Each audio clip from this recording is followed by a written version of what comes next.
strange connections because LSU and SMU are apparently going after the same kids on the trail, and they're going to play each other. So Ja'Kai Anderson might, we don't know with the transfer portal, of course, still be on the field when these teams play their home-and-home series in 2028 and 2029. There will be one game in Baton Rouge, one game at SMU Stadium. So I a couple of thoughts here.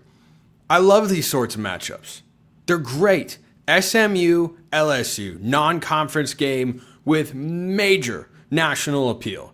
You have got a program that just made the college football playoff in the 12-team era in the first season of its existence. You've got a program that needs to make the playoff this year, or else the pressure is going to ratchet up on their big-time, highly paid head coach. So these are two brands that I think, just forget the SEC, ACC component, because when I talk about non-conference matchups and good ones, I'm not as concerned with this conference against this conference or that conference against this conference or anything like that. I like brands. I like teams that interest me, that provide national audiences. And this is one of those games. It won't happen for several years. But yesterday on the show, I did a segment talking about Clemson and Notre Dame. And I had a couple people comment about whether this means Notre Dame is making a play to get into the SEC or the ACC or anything like that. I don't think that's what it's about at all. And I'm just judging the net outcome here. Gross outcome, really, if I were to use the full golf terminology. But the gross domestic output of these games is we as college football fans, you, me, and millions of others, get games that when you peruse the first 3 weeks of the season, you circle and go, oh, I want to watch that one. And Brian Kelly hasn't been shy about playing these games. In his 3 years as LSU's head coach, he's going into year 4, he has played Florida State, and USC. Sign me. I mean, slowly but surely. I know a lot of people don't like Brian Kelly for various reasons.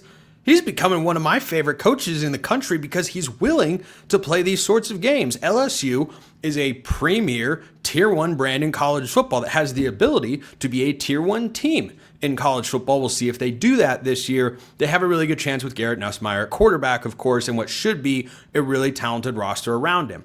But SMU is trying to elevate into that tier. They're trying to ascend back to what they were in a time before I was even born, and many of you were big college football fans, I'm sure.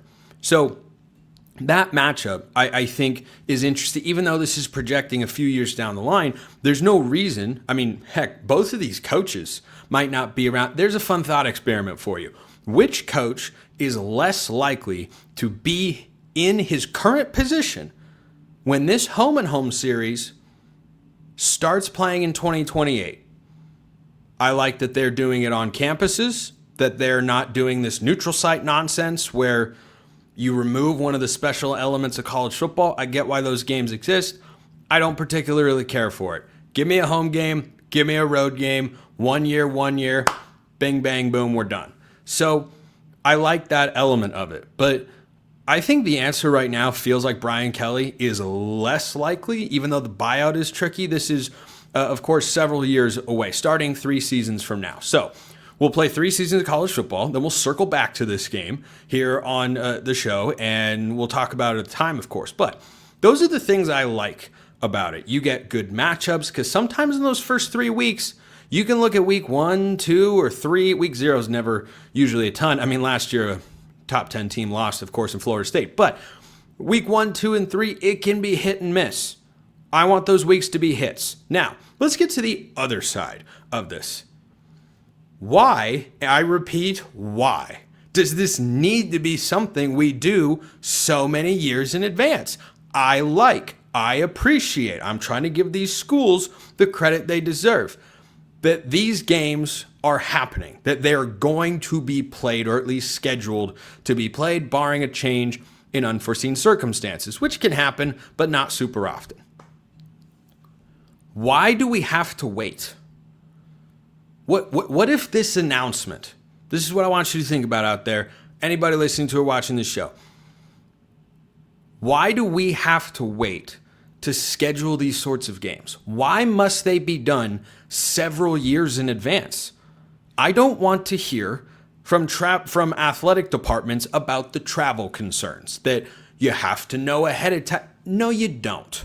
Okay, you don't. Whenever teams or schools at any level of college football get in a pinch or suddenly there's a pressing financial need, BYU recently canceled a bye game with an FCS program because when they joined the Big 12, they had different scheduling needs. Funny how they were able to make that change. I have long pushed back on and will continue to push back on this absurd, outdated notion that college football games of the non-conference variety have to be scheduled many years in advance. They don't. It's just the way that it's always been done. There is no reason, even if, and I would like for a centralized governing body that sets the schedules for the schools and gives everyone one FCS, one group of 5, and one Power 4 non-conference matchup, and then everybody plays 9 conference games. That's what I want. That's my ideal world. I don't know that we will ever get there necessarily, but hey, a boy can dream. So I would like for that to be the case. But even if you leave scheduling in the hands of individual schools, which happens in literally no other sport, it's strange, it's odd, and it's not college football is special and better because it's different than the other sports. It's more of one of those, yeah, that doesn't really make any sense. I don't know why we're doing it that way. So the idea that you're going to schedule these so many years in advance instead of right here, right now, I would love for this game to be scheduled right here, right now. It's interesting in 2028 and 29, no doubt about it. It'd be even more interesting if we could get it in 2025. Can you imagine Brian Kelly week 1 in a season where I think plenty of LSU fans justifiably would say playoff or bust? At least they would say playoff or you're on the hot seat. If week 1 he's got to go up against a team that's returning its quarterback that just flipped a blue chip receiver from in its own state? What if SMU went to Death Valley? Or what if LSU went to Dallas? What if that happened? That's more exciting, right? That'd be more interesting. So creating these sorts of matchups, there are all sorts of scheduling desires I have that I don't know if they'll ever come to fruition. For example, if a coach leaves a school to go be the coach at another school, like, for example, Brian Kelly leaving Notre Dame to LSU, or Lincoln Riley leaving Oklahoma to go to USC, Mario Cristobal leaving Oregon to go to Miami, that new school, provided they're at the same level, Power 4 versus Group of 5 versus FCS, those two schools should be required to play, and the coach or the school that the coach left should be the home team. That's what I want in college football. If you gave me the power, that's what I would start setting up. Can you imagine right after Lincoln Riley left, if the Trojans went to Norman to play Oklahoma? Who isn't watching that? Who doesn't want to see that? I want to see that. Sounds like a heck of a lot of fun.